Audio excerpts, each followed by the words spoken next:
오늘 보실 성경 말씀 마태복음 23장 8절입니다.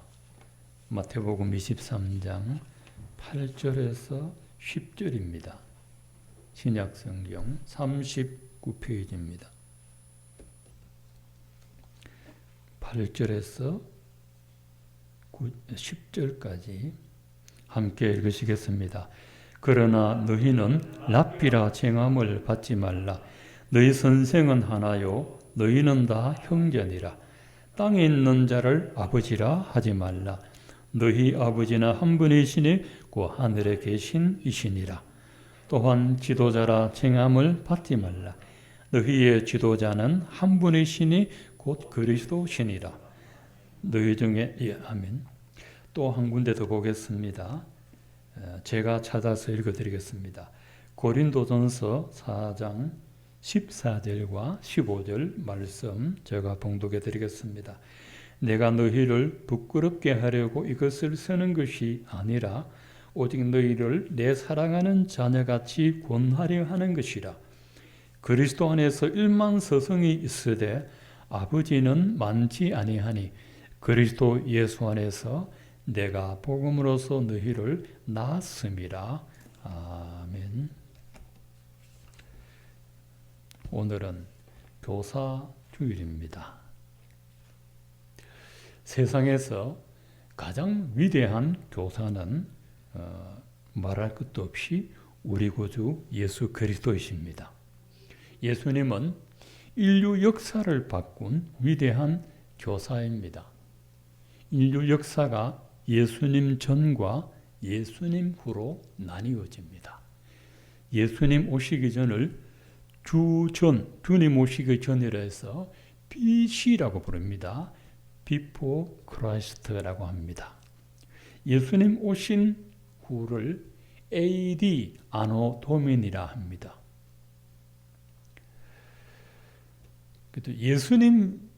예수님을 만나지 못한 사람은 아직도 BC를 살고 있고 예수님을 만난 사람은 AD를 살고 있다고 할 수 있습니다.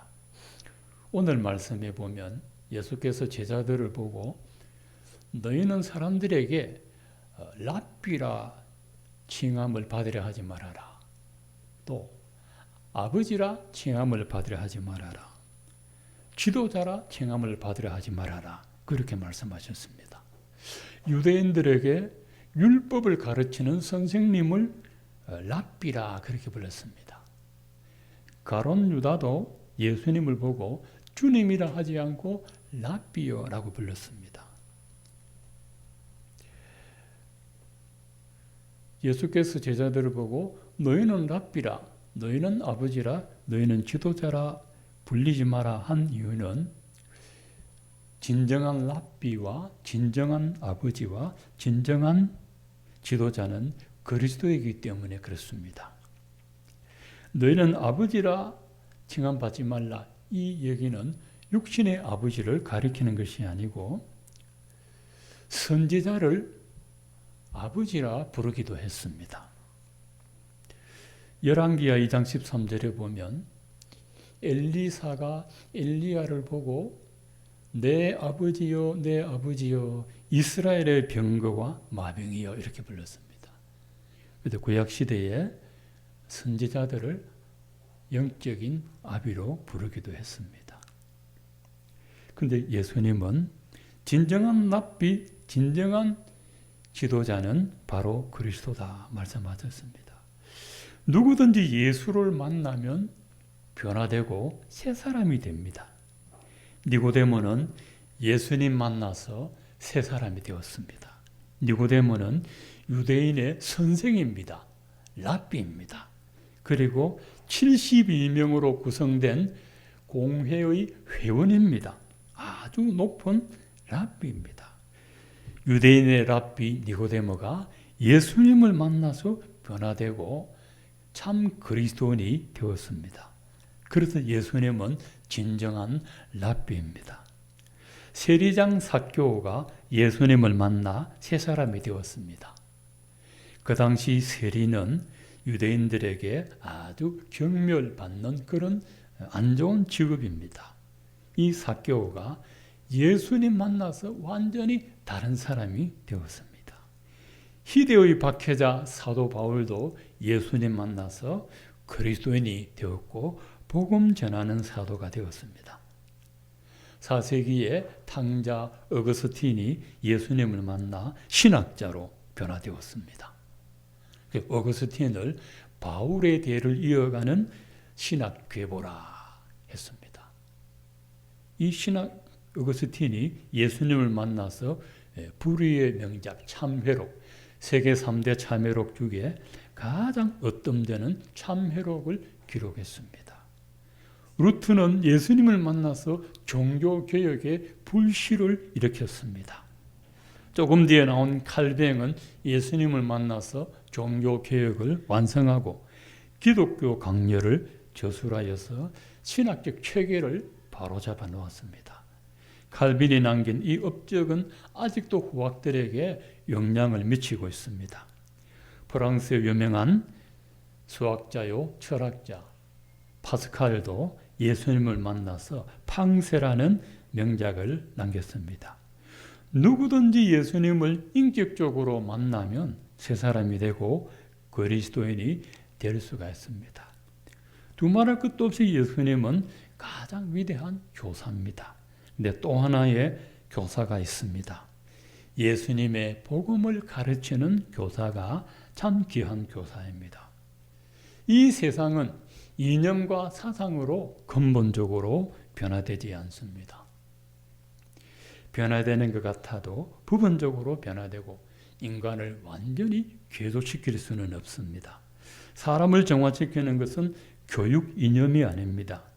세상을 변화시키고 사람을 전인격적으로 변화시키는 것은 유일한 게 예수님의 복음밖에는 없습니다.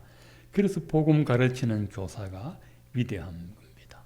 사람이 위대해서가 아니라 그가 하는 일이 위대하기 때문입니다. 예수님의 복음을 가장 정확하고 체계적으로 가르친 교사가 바로 사도 바울입니다. 그래서 사도 바울을 복음의 아버지라 부릅니다. 오늘 고린도전서 4장 15절에 보면 그리스도 안에서 1만 스승이 있으되 아버지는 많지 아니하니 그리스도 안에서 복음으로서 내가 너희를 낳았음이라 했습니다. 사도 바울은 성도들을 교인으로 대하지 않고 사랑하는 자녀처럼 여겼습니다. 목사가 성도를 보고 사랑하는 자녀라 말할 수 있겠습니까? 이 바울은 한 사람 한 사람을 복음을 통해 낳았기 때문에 자녀라고 부릅니다. 복음으로서 내가 너희를 낳았음이라 했습니다. 바울은 그저 교족부에 이름 올려서 교인 만들지 않았습니다. 한 사람을 그리스도의 복음으로 낳았습니다. 그래서 바울은 성도를 아버지와 자녀의 관계로 바라보았습니다. 고린도 교회 안에 말씀을 가르치는 스승들이 많습니다. 1만 스승이 있다고 했습니다. 그렇지만 아버지의 심정으로 복음을 가르치는 스승은 많지 않습니다. 바울은 자신을 성도의 아버지라고 불렀습니다. 엄마가 아기를 출산하듯 바울은 한 영혼을 영적으로 품고 낳았습니다. 갈라디아서 4장 19절에도 비슷한 말씀이 있습니다. 나의 자녀들아, 갈라디아 교회 성도들을 보고 나의 자녀들아, 너희 속에 그리스도의 형상이 이루기까지 다시 너희를 위하여 해산하는 수고를 하노니 했습니다. 엄마가 아기를 10달 동안 뱃속에 품고 다닙니다. 이 10달 동안 엎드려 눕지도 못합니다. 아기가 편한 자세로 누워 잡니다. 음식도 마음대로 못 먹고 뱃속에서 땡기는 대로 먹습니다. 감기 걸려도 감기약도 못 먹습니다. 배가 남산만하게 불러와도 불편하지 않고 배를 쓰다듬으면서 뱃속에 있는 아기에게 말합니다. 복동아, 아프지 말고 잘 자라거라 합니다. 출산할 때는 아기가 뱃속에서 나오는 동안 엄마는 아파 죽습니다. 그 고통은 말로 표현할 수 없을 만큼 아프고 아픕니다. 엄마는 배가 아픈 중에도 아기가 고통 없이 나오도록 있는 힘 다해서 힘을 줍니다. 그렇게 해서 아기가 출산합니다. 그러면 끝입니까? 이제부터 전쟁의 시작입니다. 아기가 자랄 때까지 엄마 아빠는 할 수 있는 모든 정성을 다합니다. 부모의 눈물과 한숨과 고통 속에서 키운 자식이 어른이 되어갑니다. 바울이 나온 교회도 그렇습니다. 나의 자녀들아, 너희 속에 그리스도의 형상을 이루기까지, 너희 안에 그리스도의 영으로 충만할 때까지, 너희가 그리스도의 사람으로 변화될 때까지 다시 너희를 위하여 해산하는 수고를 내가 한다 했습니다. 복음으로 나온 영적 생명이 자라서 온전한 그리스도인이 될 때까지 바울은 또다시 아기를 낳을 때 겪던 그 해산의 수고를 계속하고 있다는 것입니다. 한 영혼이 예수님 만나서 온전한 그리스도인이 될 때까지는 아기를 출산할 때 이 고통이 계속 따라옵니다. 바울은 복음으로 나온 자녀들이 복음의 진리 안에서 건강하게 성장할 수 있도록 복음으로 훈계도 하고 책망도 하면서 영적 아비의 역할을 했습니다. 그렇기 때문에 복음을 가르치는 교사가 위대한 겁니다. 의사는 사람의 몸을 고쳐주지만 목사는 사람의 영혼을 고칩니다. 의사가 실수하면 사람의 목숨을 앗아갈 수도 있지만 목사가 실수하면 사람의 영원한 생명을 지옥에 보낼 수도 있습니다. 그러므로 목사는 영혼을 고치는 의사요, 영혼을 가르치는 교사입니다. 정말 좋은 목사는 사람의 영혼을 살리고 세워줍니다. 그래서 성경도 복음을 가르치는 목사를 귀하게 여기라 말씀했습니다. 디모데전서 5장 17절에 보면 잘 다스리는 장로를 배나 존경할 자로 알되 말씀과 가르침에 수고하는 이들에게 더 그리할 것이니라 했습니다. 교회 장로들은 교회 화목을 위해 노력합니다. 교회 분쟁을 막고 또 교회를 해치는 무리들을 잘 색출해냅니다. 그래서 바울은 교회 장로들을 존경하라 했습니다. 그런데 성도들에게 복음을 가르치는 목사를 더욱 존경하라 말했습니다. 목사는 성도들에게 복음 전할 뿐 아니라 날마다 자신을 돌아봅니다. 히브리서 13장 17절에 보면 너희를 인도하는 자들에게 순종하고 복종하라. 그들은 너희의 영혼을 위하여 경성하기를 자기들이 청산할 자인 것 같이 하느니라 했습니다. 목사가 복음 가르칠 때 어떤 자세로 하느냐? 자신이 하나님 앞에서 말씀의 보상을 받을 자처럼 합니다. 자신들이 청산할 자인 것 같이 하느니라. 정확한 번역이 말씀의 보상을 받을 자처럼 이렇게 번역되어 있습니다. 목사가 성도들에게 전한 말씀에 따라서 하나님 앞에 가서 보상을 받습니다. 목사가 성도들에게 말씀을 옳게 전했으면 하나님 앞에 바른 보상을 받고 말씀을 옳지 않게 전했으면 하나님 앞에 책망을 받는다는 겁니다. 목사가 성도들에게 말씀을 옳게 전했는지 나쁘게 전했는지 어떻게 구별합니까? 아버지의 심정으로 말씀 가르쳤는지 사건의 마음으로 말씀을 전했는지 보면 알 수 있습니다. 아버지는 자녀들이 좋아한다고 해서 사탕만 주지 않습니다. 요즘은 어른들도 단 것을 좋아합니다. 식당에 가면 음식이 다 답니다. 과일도 단 것만 먹습니다. 신 것은 먹지도 않아요. 이러다가 한약도 설탕에 절여서 나올지 모르겠습니다. 성도들도 달달한 말씀만 들으려고 하면 영혼이 병들어갑니다. 그래서 여러분 기도하실 때 목사님 위해서 꼭 기도해야 합니다. 우리 목사님에게 하나님 말씀 바르게 깨달을 수 있는 마음을 주시고 깨달은 말씀대로 바르게 전하게 해주세요. 이렇게 기도하셔야 됩니다. 하나님의 말씀이 아무리 진리의 말씀이라고 해도 말씀 전하는 목사가 하나님 말씀에 붙들리지 않으면 그 목사의 영혼도 불쌍하지만 그 목사에게 목양을 받는 양들은 이루 말할 수 없이 불쌍합니다. 마태복음 9장 36절에 예수께서 무리를 보시고 불쌍히 여기시니 이는 그들이 목자 없는 양과 같이 고생하며 유리함이라. 유대 땅에 하나님 말씀 가르치는 바리새인들이 얼마나 많습니까? 예루살렘에 하나님 말씀 해석하는 랍비들이 얼마나 많습니까? 그러나 예수님이 보실 때는 바리새인들과 서기관들이 목자가 아니었습니다. 예수님의 눈에는 사람들이 그렇게 불쌍하게 보였습니다. 목자 없는 양과 같이 고생하며 유리함이라.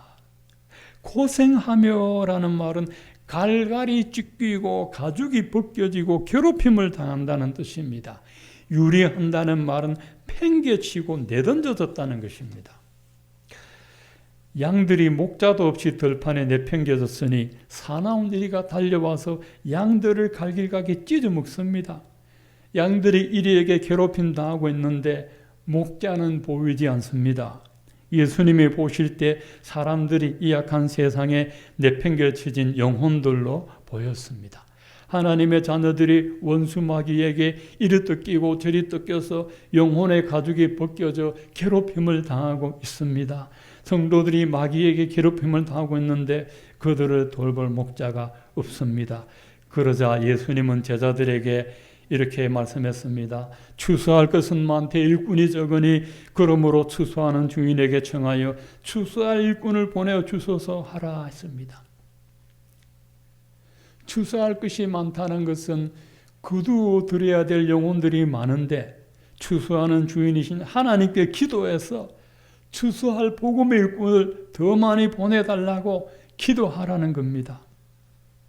하나님께서 마지막 때 거두어들 영혼들이 너무 많은데 그 영혼들을 하나님의 장막으로 인도할 목자들을 보내어 달라고 예수께서 제자들 보고 기도하라고 당부하고 있습니다. 마지막 때일수록 거짓 목자가 많고 거짓 신자들도 늘어납니다.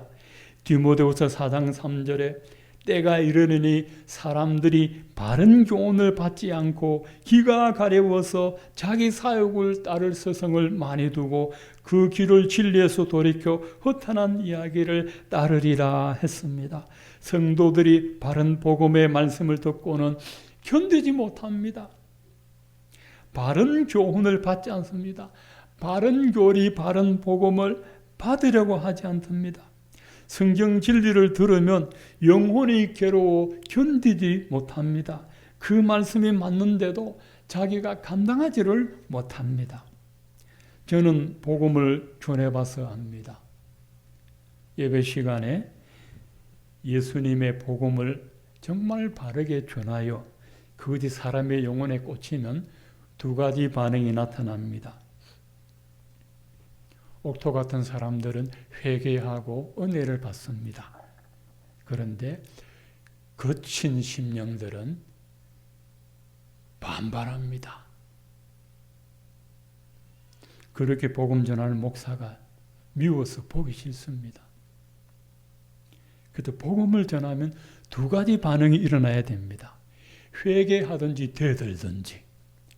이것도 저것도 아니면 그 영이 죽었다는 것입니다. 바른 교훈을 받지 않는다고 했습니다. 그 다음에는 자기 길을 긁어줄 거짓 스승을 옆에 둔다고 했습니다. 기가 가려웠어. 기가 가려우면 긁어줘야 되잖아요. 무엇으로 긁어줍니까? 허탄한 이야기로 긁어준다는 겁니다. 자기가 듣고 싶은 말씀을 알아서 들려주는 그 스승이 가려운 길을 긁어둔다는 내 듣고 싶은 말. 자기 사욕을 따를 스승을 둡니다. 자기 정력대로 살고 싶은 마음을 건드리지 않는 스승을 찾고 있습니다. 구약시대에 보면 북이스라엘 왕 아합 왕이 그렇습니다. 아합 왕의 아내가 그 유명한 이세벨입니다.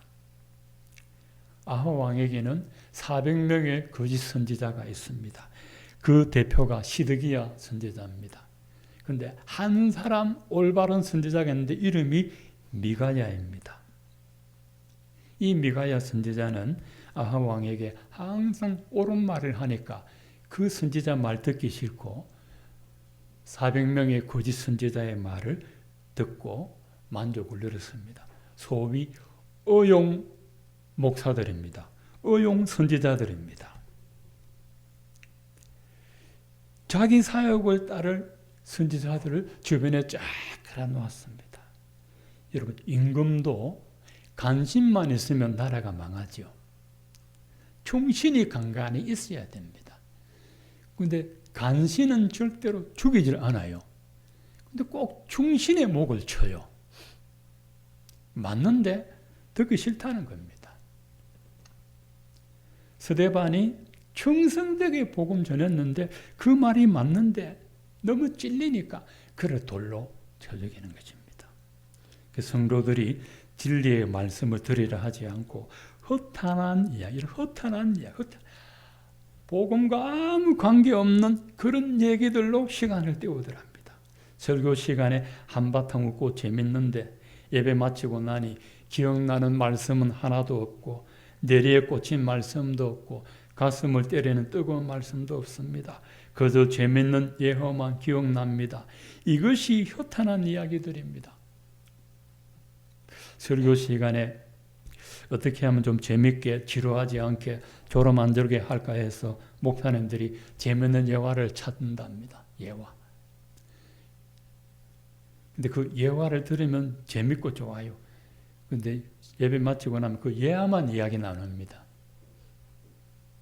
예화는 말씀을 빛나게 하려고 하는데 말씀은 온데간데 없고 예화만 남아 있습니다. 진리의 말씀이 선포되어야 할 시간에 허탄한 이야기들도 떼어서는 되지 않습니다. 여러분, 유튜브 요즘 코로나 때문에 유튜브 많이 보시는데 허탄한 말씀들이 참 많이 올라옵니다. 저는 잘 안 봅니다만 성도들을 위해서 대표적인 것을 봅니다. 왜냐하면 분별을 해 주어야 하기 때문에. 제가 들어보니 무명의 평신도도 있고요. 이름을 밝히지 않는 교회 목사들도 있고요. 또 자기 이름을 밝히는 목사님들도 있는데 그럴듯한데 그 안에 진리의 복음이 빠져 있는데 성도들은 잘 모르겠더라고요. 아주 비를 안 거스르고 말씀을 맛있게 잘 전하는데 진짜 중요한 것은 빠뜨려 놓더라고요. 그걸 성도들은 찾아내기가 어려워요. 그런데 그런 허탄한 얘기들이 조회수는 더 많아요.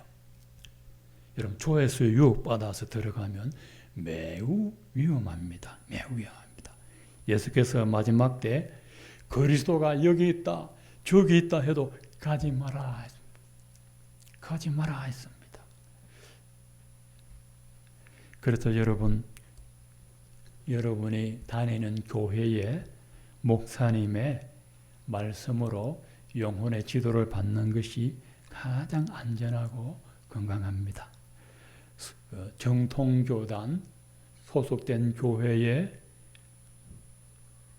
목회자에게 영혼 양육을 받는 것이 여러분의 영혼이 가장 안녕해진다는 겁니다.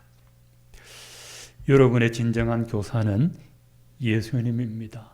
이 예수님은 복음을 바르게 가르치는 진정한 랍비고 우리를 영원한 나라로 데려갈 우리의 진정한 지도자이십니다. 그리고 또 하나의 교사는 이 예수님의 복음을 성경대로 올바르게 전하는 그런 목사입니다. 제가 목사가 됐지만 목사라고 해서 강단에서 성경대로 솔직하게 몰랐어도 못 전하지만 알아도 전하지 못할 그런 상황들이 있습니다.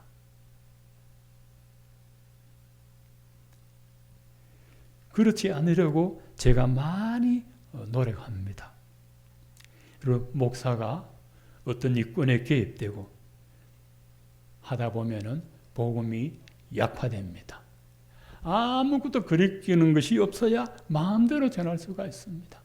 마음대로. 그럼 경찰관이 뇌물을 많이 먹으면 뇌물 먹은 사람 잡아 옆도 못 합니다. 어제 보니까 저 섬지방에 그런 데 있더라고요. 조그만 섬에 유력한 사람이 뇌물을 많이 주워 놓으니까 사람들에게 폭행을 저질도 앉아봐 불기소.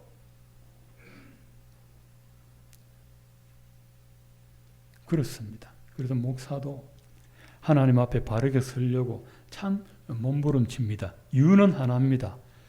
복음 바르게 전하려고. 목사가 된 데는 다른 이유가 없습니다.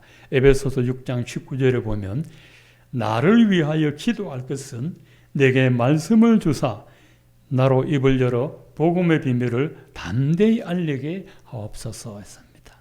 이 복음에는 놀라운 비밀들이 있는데 그걸 담대하게 알릴 수 있도록 바울은 기도해 달라라고 했습니다.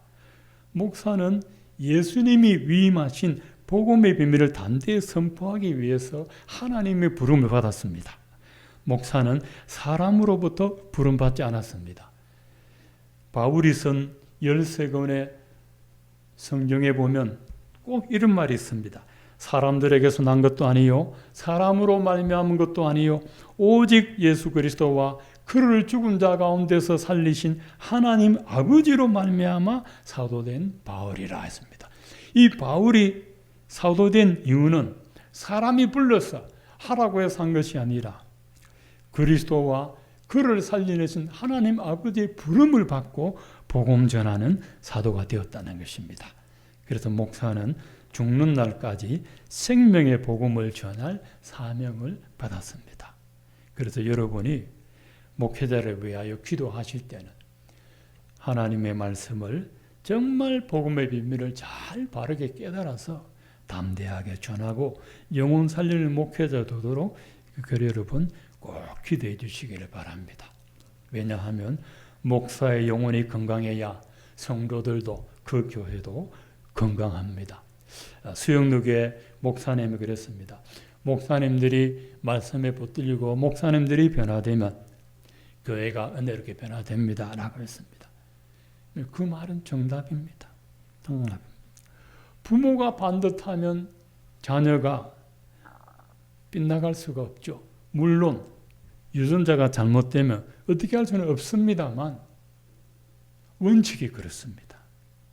그래서 이 교회를 위해 기도하실 때 꼭 저를 위해서 여러분 기도해 주시기 부탁합니다. 하나님의 복음 잘 전하는 목사가 되어서 많은 생명 살리고 세우는 그런 목사 되도록 기도해 주시기를 바랍니다. 그래서 제가 매주일마다 제가 이렇게 강단에서 설교하고 나면 누가 지적 안 해도 제가 먼저 압니다. 제가 먼저 알기 때문에 참 그래서 매주마다 이렇게 강단에 서서 설교 준비하지만 이 설교는 항상 낯섭니다. 낯설어요. 학교 선생님들은 1년마다 학생들이 바뀌지 않습니까? 그 과목이 정해졌습니다. 머리에 다 외워서 교과서 안 보고도 가르칠 수 있지만 목사는요 죽을 때까지 교인들을 매주마다 같이 봅니다. 매주마다 보는 교인들에게 지난주에 한 설교 똑같이 하면은 안 되죠. 자꾸 똑같은 진리의 복음이라도 또 다르게 하려고 하니까 이게 보통 쉬운 일이 아니고 하나님의 은혜가 아니면 안 됩니다. 하나님 은혜가 아니면. 그래서 여러분 목사가 전해주는 이 복음을 감사함으로 잘 받으시고 복음대로 살아서 복음의 열매가 풍성한 여러분 되시기를 주의 이름으로 축원드립니다.